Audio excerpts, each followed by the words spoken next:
நம்முடைய பிதாவாகிய தேவனாலும் கர்த்தராகிய இயேசு கிறிஸ்துவினாலும் உங்கள் ஒவ்வொருவருக்கும் கிருபை இரக்கம் சமாதானம் உண்டாவதாக. இந்த இயேசுவின் நாமத்தினாலே உங்களை வாழ்த்தி வரவேற்கிறேன்.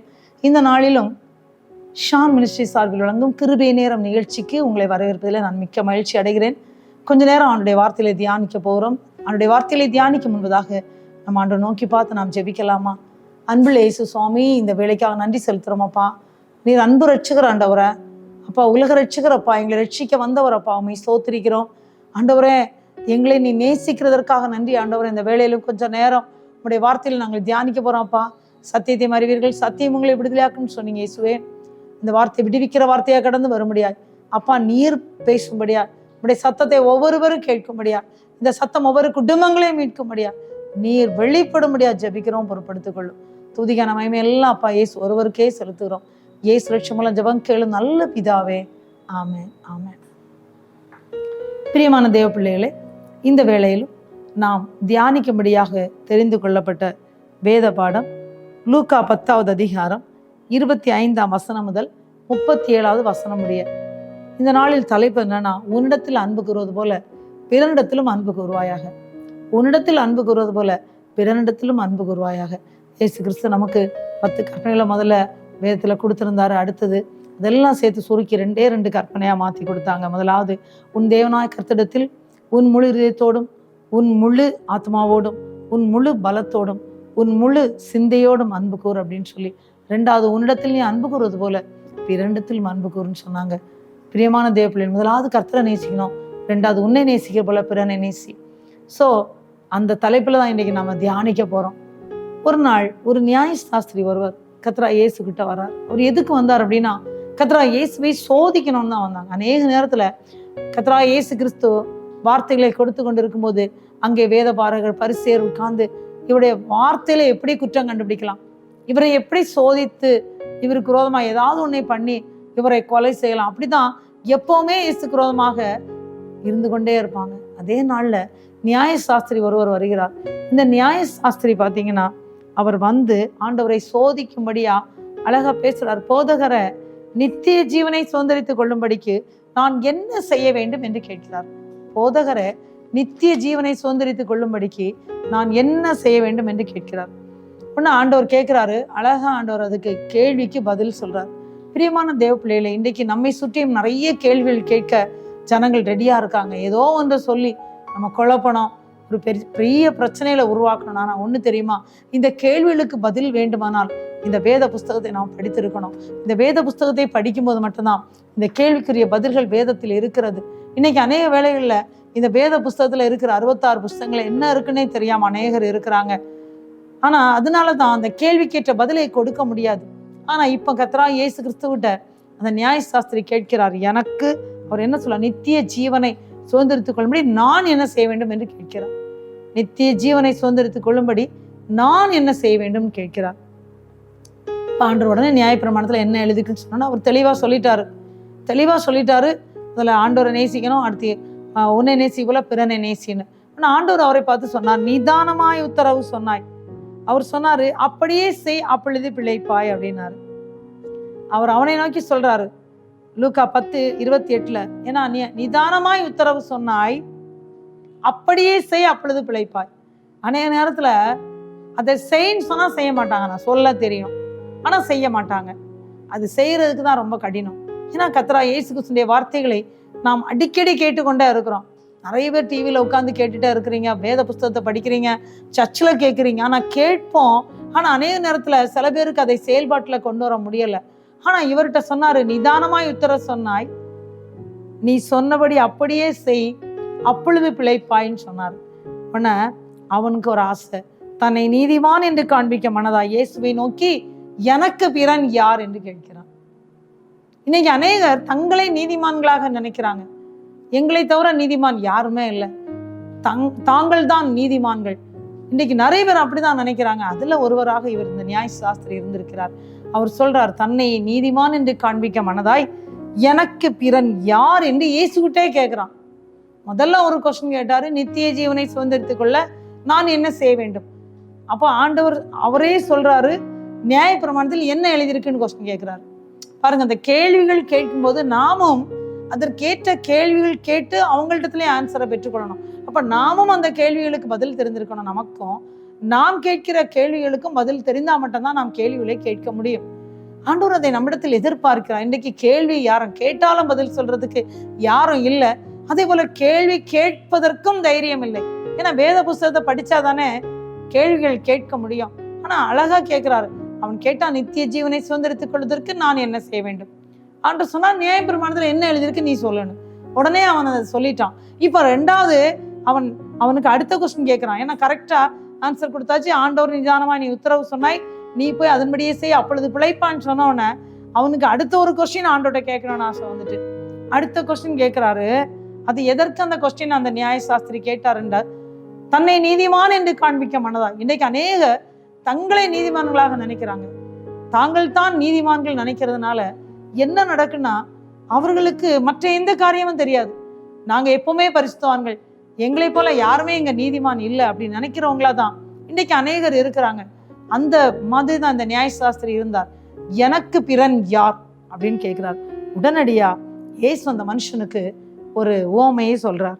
அவர் சொல்ற காரியம் என்னன்னா அழகா ஒரு உவமை. அது என்னன்னா இயேசு சொல்றாரு, ஒரு மனுஷன் அவன் இருக்க வேண்டிய இடம் எருசலேம், அவனுக்கு வீடு எருசலேம்ல இருக்கு, பரிசுத்த பட்டணத்துல இருக்கு. ஆனா அவன் எரியோக்கு புறப்பட்டு போறான். எரியோக்கு போக வேண்டிய அவசரம் இல்லை. இன்றைக்கு அநேக எருசலேம், அதாவது கர்த்தராகிய இயேசு கிறிஸ்துவை ஏற்றுக்கொண்டவங்க அவருடைய பிள்ளைகளாக இருக்கிறாங்க. இயேசுவோடு கூட இருக்கும்போது அங்க சத்துருவுக்கு இடம் இல்லை. அவன் சோதிக்க வந்தாலும் அவன் வெட்கப்பட்டு போயிடுவான். ஆனா நாமும் இயேசுன்னு சொல்லி இருக்கும்போது இயேசுவை நம்ம யாருமே பிரிக்க முடியாது. ட்ரை பண்ணி பார்ப்பாங்க. ஏன் யோபுக்கு அந்த சோதனை வந்தது, ஆனா பிரிக்க முடியல.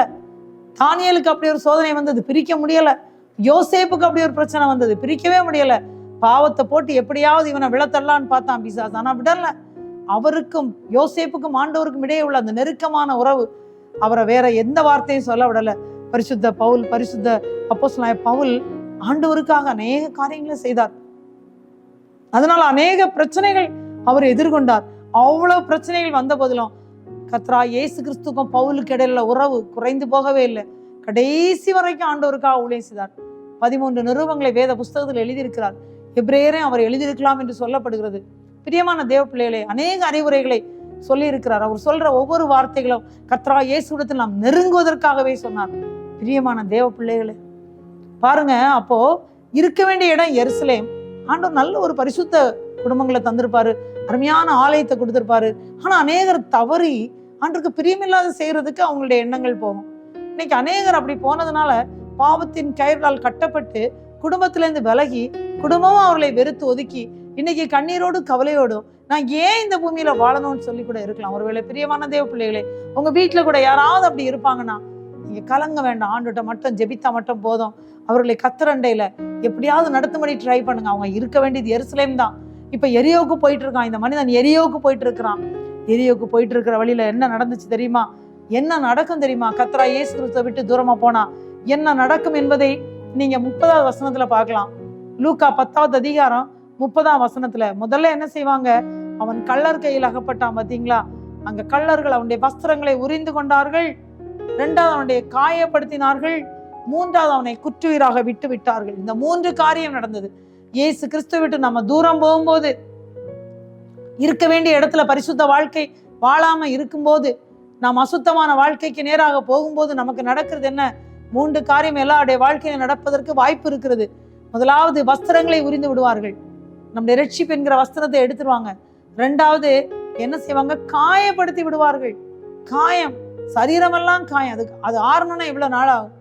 அடுத்து குற்றுயிராக, சாவுக்கு ஏதுவா போட்டு விட்டாங்க. இந்த 3 காரியமும் கர்த்தரை விட்டு விலகும் போது நடக்கும். தேவ பிள்ளைகளே, நீங்க இதுல ஏதாவது இடத்துல இருக்கிறீங்களா? இல்லைன்னா ரொம்ப சந்தோஷம். நாங்க எருசலேம்ல தான், இயேசு கிட்ட தான் இருக்கிறோம்னா ரொம்ப சந்தோஷம். ஆனா இது ஏதாவது இடத்துல ஒருவேளை வழி விலகி ஆண்டரை விட்டு தூரம் போய் நீங்க இப்படி எங்கேயாவது போயிட்டு அடிபட்டு காயப்பட்டு குற்றூரா இருக்கிறீங்களா? நீங்க யாரா இருந்தாலும் சரி, செய்ய வேண்டியது ஒன்னே ஒண்ணுதான். கர்த்தராகிய இயேசு கிறிஸ்துவை நோக்கி பாருங்கள், உங்களுக்கு ரட்சிப்பு உண்டாகும். விட்ட இடத்துக்கே வந்துருங்க. எங்க இருந்தீங்களோ அதே ஸ்தலத்துக்கு வந்துருங்க. அப்பதான் உங்களுக்கு மீட்பு. பாருங்க, அந்த நகோமியுடைய வாழ்க்கையில நடந்தது என்ன? அந்த எலிமலைக்கும் நகோமியும் எங்க போயிட்டாங்க? 2 பிள்ளைகளோடு, மக்லோன் கிளியான் 4 சேர்ந்து எங்க போயிட்டாங்க? மோவாப் தேசத்துல போயிட்டாங்க. அங்க போனனால 10 வருஷம் அங்க இருந்துட்டாங்க. கணவர் இறந்துட்டாரு. 2 மகன்களுக்கும் மோவாபிய ஸ்திரீகளை திருமணம் பண்ணி வைத்தாங்க. இதனால நடந்தது என்ன? தன்னுடைய மகன்களும் இறந்து விட்டாங்க. 10 வருஷம் ஆயிட்டு. இப்ப அவங்களை தங்களுடைய சொந்த தேசத்துல தேவன் ஆகாரம் அருளினார். கேள்விப்பட்டார்கள். உடனடியாக டேன்பேக் திரும்பினாங்க. திரும்பும் போது ஓர்பால் முத்தமிட்டு போயிட்டா. ஆனா அந்த ரூத் சொன்னா, உங்க தேவன் தான் என் தேவன், விடாமல் பற்றி கொண்டாள். ஆகவே அழைச்சிட்டு வந்தாங்க. அவர்கள் வந்து சேருகிற அந்த நேரம் அறுப்பு காலத்தின் துவக்கம். பிரியமான தேவ பிள்ளைகளே, ஒருவேளை நீங்க பஞ்சத்துல ஒருவேளை இந்த மாதிரி கஷ்டமா எங்கேயா போயிருப்பீங்க. ஆனா ஒண்ணு தெரியுமா, எப்போ திரும்பி இயேசு கிட்ட வர்றீங்களோ அந்த நாள் உங்களுக்கு அறுப்பு காலத்தின் துவக்கம். ஒருவேளை நீங்களும் கூட இயேசு விட்டு தூரமா போயிட்டீங்களா, திரும்பி வந்துருங்க இயேசுப்பாட்ட. நீங்க எருசலேம்ல அவரு பக்கத்துல இருங்க, பரிசுத்த ஸ்தலத்துல இருங்க, வேத வசனத்தை தியானிங்க, ஆலயத்துக்கு போங்க, தேவ சமூகத்துல உட்காருங்க. நீங்க வந்துருங்க. திரும்பி வந்தா போதும். திரும்பி வந்ததுனால அந்த ரூத் போவாசுடைய வயலுக்கு தான் போய் அந்த நெல் கதிர்களை பிறக்கும்படி போனாங்க. அவரே சொல்லிட்டார், நீ வேற வயலுக்கு போவாண்டான்னு சொல்லி அதை சிந்த விட்டார்கள். இன்றைக்கும் கர்த்தராகிய இயேசு கிறிஸ்துட்ட வந்தா போதும். உங்களுக்கு என்ன தேவையோ அதெல்லாம் அவர் தருவதற்கு போதுமானவராக இருக்கிறார். என்ன குறையில இருக்கிறீங்க, எல்லா குறைகளையும் இயேசு மாற்றுவார். ஆனா ஒன்றே ஒன்று, இயேசுடைய பாதம் வேண்டும். இயேசுடைய பாதம் ஒன்று நமக்கு போதும். பிரியமான தேவ பிள்ளைகளே, இவன் குற்றுயிரா விட்டுட்டாங்க. இப்போ 3 பேர் போறாங்க. குற்றுயிராக விடுபட்டு இருக்கிறான். பாருங்க, 3 பேர் அங்க போறாங்க. முதலாவது போன நபர் யார் தெரியுமா? நீங்க பாத்தீங்கன்னா லூக்கா 10வது அதிகாரம் 31ஆம் வசனத்துல ஒரு ஆசாரியன் அந்த பக்கமாக வருகிறார். அவனுடைய ஆலய பணியில முக்கியமா அவனுடைய பிரீஸ்ட் ஆசாரியன். ஆனா என்ன செய்துட்டாரு? பக்கமா விலகிட்டார். உதவி செய்யவில்லை. குற்றுயிரா கிடக்கிறவனுக்கு உதவி செய்ய மனம் இல்லை. இப்ப இன்னைக்கு அநேக ஆசாரியர்கள் அப்படித்தான் இருக்கிறாங்க. குற்றுயிரா இருக்கிறவர்களுக்கு உதவி செய்யல. அநேகரை பார்க்கிறாங்க. ஆனா அவங்களை எப்படி கர்த்தரண்டை கொண்டு வருவது என்று தெரியவில்லை. நேரம் இல்லை. அதற்காக டெடிகேட் பண்ண முடியல. தன்னை தியாகம் பண்ண முடியல. அவங்க கிட்ட போனா அவங்களுக்கு உதவி செய்ய வேண்டியது வரும். கொஞ்ச நேரம் அவர்களோடு இருக்க வேண்டியது வரும். ஆனா இன்றைக்கு அநேகர் வருகிற ஆத்மாக்களுக்கு சரியான வார்த்தைகளை கொடுக்காததுனால இன்னைக்கு ஆத்மாக்கள் தொய்ந்து போயிடுறாங்க. ஆத்மாக்களை சத்துரு கொள்ளை கொண்டு போய் இருக்கிறான். வரவேண்டிய ஆடுகள் கர்த்தரண்டை வர முடியல. மந்தையில் சேராத ஆடுகள் நிறைய இருக்கிறது. காரணம் என்ன? குற்றுயிரா கிடக்கிற ஆத்மாக்களை கண்டுகொள்ளவில்லை. இன்னைக்கு அநேகர் இருக்கிறாங்க. பிரியமான தேவ பிள்ளைகளை, ஒருவேளை இந்த வேளையில நீங்களும் ஆண்டுடைய பிள்ளைகளா இருந்துட்டு ஒருவேளை உதவி செய்யாத நிலைமையில இருக்கிறீங்களா? ஆண்டுகிட்ட மன்னிப்பு கேளுங்க. ஆண்டவரே, நான் இந்த நாள்ல உங்கள்கிட்ட ஓடி வந்துடுறேன்ப்பா, எனக்கு இறங்குங்கப்பா சொல்லுவீங்களா? பிரியமான தேவ பிள்ளைகளை, உங்களை நீங்களே சிந்தித்து பாருங்கள். 2வதாக ஒரு நபர் வருகிறார். லூக்கா 10:32. அங்கே ஒரு லேவியன் வருகிறார். அந்த லேவியன் அந்த இடத்துல வந்து என்ன செய்றார்? கண்டு பக்கமாய் விலகி போகிறாங்க. இந்த 2 பேரும் வந்தார்கள், கண்டார்கள், பக்கமாக விலகி போகிறார்கள். பிரியமான தேவ பிள்ளைகளே, அப்போ அந்த லேவியனும் அப்படி போனா எப்படி இருக்கும்? அவங்க பங்கே கர்த்தர் தான். தேவ பணி மட்டும்தான். அந்த தேவ பணி செய்கிறவர்களே, வார்த்தையை அளிக்கிறவர்களே, வார்த்தையை அளித்து ஜனங்களை ஆண்டவரண்டை வழி நடத்துகிறவர்களே இப்படின்னா எப்படி இருக்கும்? கொஞ்சம் யோசிச்சு பாருங்க. அவனை கண்டார்கள், பக்கமாய் விலகி போய்விட்டார்கள். குற்றுயிரா ஒருவன் சாவ கிடக்கிறான், செய்யல. பிரியமான தேவ பிள்ளைகளை, 3வதாக ஒரு நபர் வருகிறார். லூக்கா 10:33. அவர் தான் யாருன்னா சமாரியன். இந்த சமாரியனை யூதர்கள் தங்களோட சம்பந்தம் கலக்க விட மாட்டாங்க. ஆனா இந்த சமாரியன் வந்தவர் என்ன செய்தார் தெரியுமா? லூக்கா 10:34 பாருங்க. அவர் கிட்ட வந்தார், அவனுடைய காயங்களில் எண்ணெயும் திராட்சரசத்தையும் வைத்தார், அவனுடைய காயங்களை கட்டினார், அவனை தன்னுடைய சுய வாகனத்துல ஏற்றினாரு, சத்திரத்தை கொண்டு போய் பராமரித்தார், அவனோடு தங்குகிறார். மறுநாள் புறப்படும் போது அவர் என்ன செய்யறாரு? 2 பணத்தை எடுத்து கொடுக்கிறார். இன்னும் ஏதாயிலும் அதிகமா செலவழித்தா நான் உங்களுக்கு கொடுக்கிறேன்னு சொல்றாரு. பாருங்க, கண்டார், பக்கத்துல வந்தார், காயத்தை எப்படி பாருங்க, அந்த காயத்தை எண்ணெயையும் திராட்சரசத்தை வைத்து கட்டுகிறார், தன்னுடைய சுய வாகனத்துல ஏற்றாரு, சத்திரத்துல கூட்டிட்டு போய் பராமரிக்கிறது மட்டுமல்ல, தன்னுடைய 2 பணத்தை எடுத்து கொடுத்து இன்னும் ஏதாயிலும் செலவழித்தால் நான் உங்களுக்கு கொடுத்து விடுகிறேன், அவனை கவனிங்கள் சொல்றார். இன்னைக்கு நல்ல சமாரியன் இயேசு நமக்காக இந்த பூமியில வந்தார். நல்ல சமாரியன் இயேசு. அத ஒரு பாடல் உண்டு, நல்ல சமாரியன் இயேசு என்னை தேடி வந்தாரே, நல்ல சமாரியன் இயேசு என்னை தேடி வந்தாரே. பாருங்க, அவர் அருகில் வந்தார், அவர் தொட்டார், காயங்களை கட்டினார், தன்னுடைய சுய வாகனத்தில் ஏற்றினார், சத்திரத்துல கொண்டு போய் பராமரித்தார், அவனோட தங்கினார், அவனுக்கு வேண்டிய 2 பணத்தை கொடுத்து இன்னும் தேவைப்பட்டால் தருகிறேன் என்றார். அவர் தாங்க நம்ம நல்ல சமாரியனாகிய இயேசு கிறிஸ்து. அவரை அடித்தார்கள், நொறுக்கினார்கள், துன்பப்படுத்தினார்கள், எவ்வளவு பாடுகள் அனுபவித்தார். அத்தனை பாடுகளையும் இந்த பூமியில இருக்கிற ஒவ்வொரு மனுக்குலத்துக்காக, உங்களுக்காக, எனக்காக பட்டார். பிரியமான தேவ பிள்ளைகளே, தன்னுடைய இரத்தத்தையே சிந்தினார். அந்த இரத்தம் தான் நம்முடைய பாவங்களை சுத்திகரிக்கும். தன்னுடைய முழு இரத்தத்தையும் சிந்தி தன்னே தியாகம் பண்ணார். ஆனால் அப்படியே செத்து போகல. 3ஆம் நாள் நம்முடைய கர்த்தராகிய இயேசு கிறிஸ்து உயிரோடு எழுந்தார். இன்றைக்கும் உயிரோடு இருக்கிறார். அவர் நம்மை அழைத்து செல்ல மறுபடியும் வருவார். பரலோக ராஜ்யம் சமயமா இருக்கிறது, அதான் சமித்து இருக்குன்னு சொல்லி எல்லாரும் பிரசங்கம் பண்ணிட்டு இருக்காங்க. கடைசி நாட்கள்ல வைக்கப்பட்டிருக்கிறோம். கிருபையின் காலம். எபேசியர் 2:8, கிருபையினாலே விசுவாசத்தை கொண்டு ரட்சிக்கப்பட்டீர்கள், இது உங்களால் உண்டானது அல்ல, இது தேவனுடைய ஈவு. பிரியமான தேவ பிள்ளைகளை, இந்த வேளையிலும் தேவன் உங்களை நேசிக்கிறார். ஆகவே இந்த வார்த்தையின் மூலமாக உங்களோடு பேசி கொண்டிருக்கிறார்.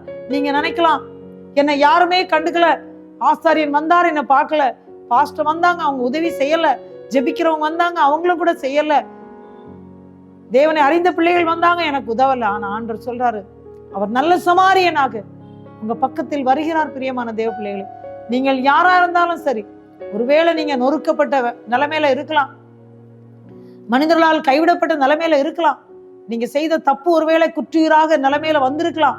ஆனாலும் இந்த வேளையிலே எப்படி அவர் போய், அந்த நல்ல சமாரியன் போய் அந்த மனிதருக்கு உதவி செய்து அவரை காப்பாற்றி விட்டாரோ, அதே போல இன்று கர்த்தராகிய இயேசு கிறிஸ்து காப்பாற்றி விடுகிறவராக இருக்கிறார். கிட்ட வருகிறார், காயங்களில் எண்ணெயும் திராட்சரசையும் வைக்கிறார், கட்டுகிறார், தன்னுடைய சுய வாகனத்தில் ஏற்றுகிறார், பத்திரமாக சத்திரத்தில் கொண்டு போய் பத்திரமாய் பார்த்து கொள்ளுகிறார், அந்த நாளில் தங்குகிறார்.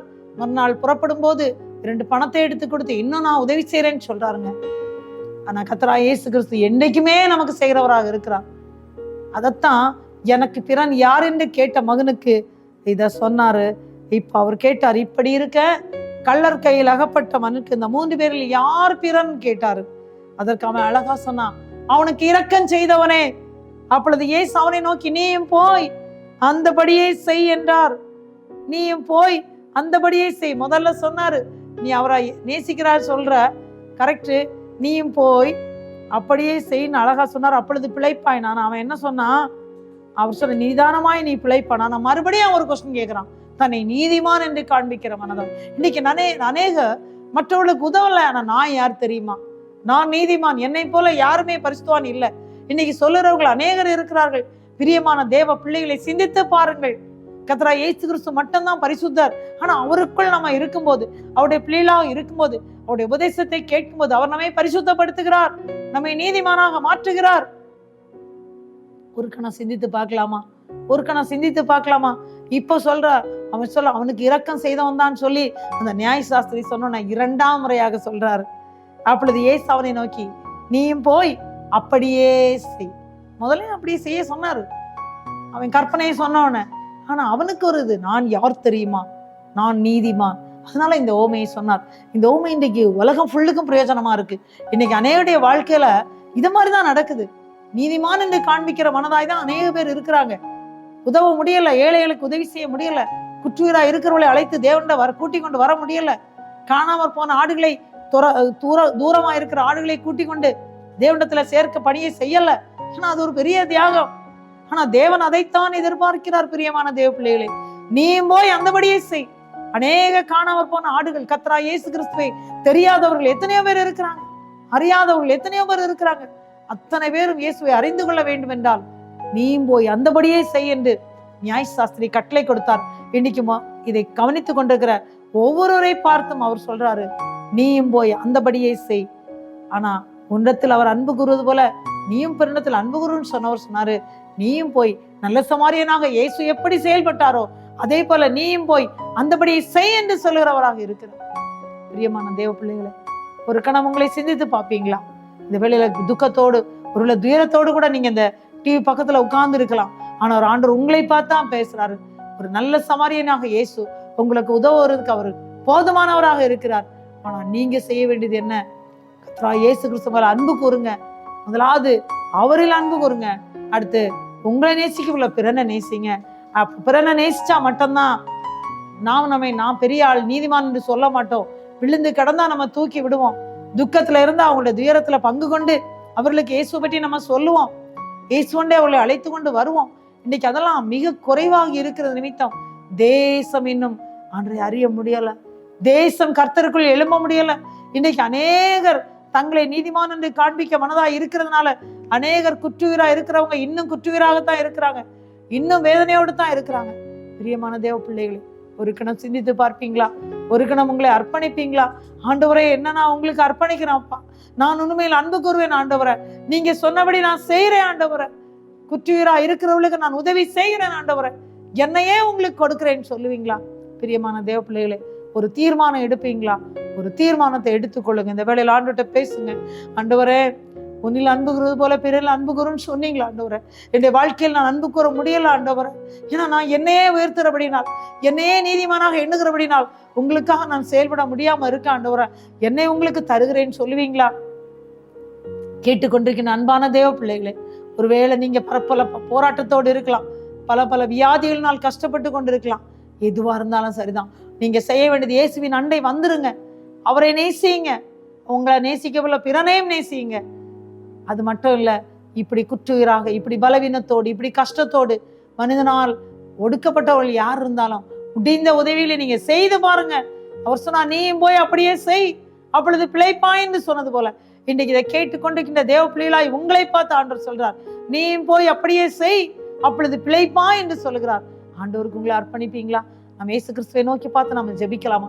எல்லாரும் ஆண்டவர் நோக்கி பார்த்து ஜெபிக்கலாம். நேற்று மீண்டும் மாறாத எங்கள் அன்பு தந்தையே, வானம் பூமி படைத்தவரை, எங்களையும் சிருஷ்டித்தவரை, எங்களை நடத்துகிறவரை, இந்த நாளில் அன்பான நம்முடைய பிள்ளைகள் பற்பல பாரங்களின் மத்தியிலும் உங்க சமூகத்துல வந்து நிற்க நீங்க பாக்குறீங்க ஆண்டவரை. உங்களுடைய வார்த்தையை நீங்க கொடுத்தீங்க ஆண்டவரை. நியாய சாஸ்திரி வந்து உங்களிடத்துல கேள்வி கேட்ட போது அழகான பதில் சொன்னீங்கப்பா. நீயும் போய் அந்தபடியே செய், நீ உன்னை நேசிக்க போல பிறனையும் நேசி என்று சொன்னீங்க. ஆனாலும் அவன் தன்னை நீதிமான் என்று காண்பிக்க மனதாய், ஆண்டவரே எனக்கு பிறன் யார் என்று கேட்ட போது குற்றுயிராய் கிடந்த அந்த சமாரியனை வந்து அந்த குற்றுயிராய் கிடந்த மனிதருக்கு உதவி செய்தது போல ஆண்டவரை, இன்றைக்கும் ஆண்டவரே உங்களுடைய பிள்ளைகளுக்கு அப்படிப்பட்ட ஒரு எண்ணத்தை நீர் உருவாக்குறதற்காக நன்றி. கண்ணீரோடு இருக்கிற குடும்பங்கள கண்ணீரை துடைத்தருளும். உண்மையில் அன்பு கூறும்போது அவர்கள் மற்றவர்களுக்கு உதவி செய்வர்களாக மாறுவார்கள் ஆண்டவரை. நீயும் போய் அந்தபடியே செய், அப்பொழுது பிழைப்பா என்று சொன்னீங்களே ஆண்டவரை. இதை கேட்டுக்கொண்டிருக்கின்ற அன்பு பிள்ளைகளுடைய வாழ்க்கையில என் தேவன் அதிசயத்தை செய்ய முடியாது நாங்கள் ஜெபிக்கிறோம். வீடுகளில் தேவைகளோடு இருக்கிற பிள்ளைகளுடைய தேவைகளை சந்தியும் ஆண்டவரை. பல பிரச்சனைகளோடு பண கஷ்டங்களோடு இருக்கிற பிள்ளைகளுடைய வாழ்க்கையிலே பண பிரச்சனை விடுதலை கட்டளையிடுவீராக. கண்ணீரை துடைத்திருங்க ஆண்டவரை. வியாதியிலிருந்து விடுதலை கொடுத்துருங்க ஆண்டவரை. இயேசுவாலாகாத காரியம் ஒன்று கூட இல்லை ஆண்டவரை. இரக்கம் செய்கிறவரை, உங்களுடைய இரக்கம் தேவை உங்களுடைய பிள்ளைகளுக்கு ஆண்டவரை. மனது உருகும் ஆண்டவரை. இறங்கும் என்று நாங்கள் பாரத்தோடு நாங்களுமே நோக்கி பார்க்கிறோம் அப்பா. இறங்குவீராக ஆண்டவரை. இறங்கும் ஆண்டவரை. ஒவ்வொரு பிள்ளைகளுக்கு இறங்குவீராக ஆண்டவரே. உண்மை ஸ்தோத்திரிக்கிறோம். உண்மையில் அன்பு கூர்ந்து ஆண்டவர் பிறண்டத்திலும் அன்பு கூறுகிற அந்த வாக்கியத்தை ஒவ்வொரு பிள்ளைகளையும் கொடுக்க முடியாது நாங்கள் ஜெபிக்கிறோம் ஆண்டவரே. ஒவ்வொரு பேரையும் கீழாக்காமல் மேலாக்கும் வாழாக்காமல் தலையாக்கும் ஆண்டவரை. நீயும் போய் அந்தபடியே செய், அப்பொழுது பிழைப்பா என்று சொன்னீங்களே. யார் யார் அதே போல உனக்கு செய்ய முடியாம ஆண்டவரே குற்றுயிரா இருக்கிறவர்களுக்கு உதவி செய்ய முடியாம இருக்கிறாங்களோ அவர்களுக்கும் ஆண்டவரே அவங்களுடைய இருதயத்துல ஒரு மாற்றத்தை கட்டளையிடுவீராக. ரட்சியம் ஆண்டவரை அவளை பயன்படுத்துவீராக என்று நாங்கள் ஜெபிக்கிறோம், தாழ்த்துகிறோம். இதை கேட்ட ஒவ்வொரு பிள்ளைகளையும் ஆசீர்வதிக்கிறதற்காக நன்றி. துதிக்கான மகிமையெல்லாம் அப்பா இயேசுவுக்கே செலுத்துகிறோம். இயேசு ரட்சமலம் ஜெபம் கேளும் நல்ல பிதாவே, ஆமேன். என் ஆத்துமாவே கர்த்தரை ஸ்தோத்திரி, என் முழுமே உடைய பரிசுத்த நாமத்தை ஸ்தோத்திரி. என் ஆத்துமாவே கர்த்தரை ஸ்தோத்திரி, கர்த்தர் செய்த சகல உபகாரங்களை மறவாதே, ஆமேன். நம்முடைய கர்த்தராகிய இயேசு கிறிஸ்துவின் கிருபையும் பிதாவாகிய தேவனுடைய அன்பும் பரிசுத்தாவுடைய ஐக்கியம் அன்பும் உறவும் வேண்டும் என்று சதா காலங்களில் உங்கள் அனைவரோடும் இயேசு கிறிஸ்துவின் வருகமேட்டு தங்கி இருப்பதாக. ஆமேன், ஆமேன். God bless you. தேவன் தாமே உங்கள் அனைவரையும் அபரிவிதமாக ஆசீர்வதிப்பாராக. God bless you. God bless you.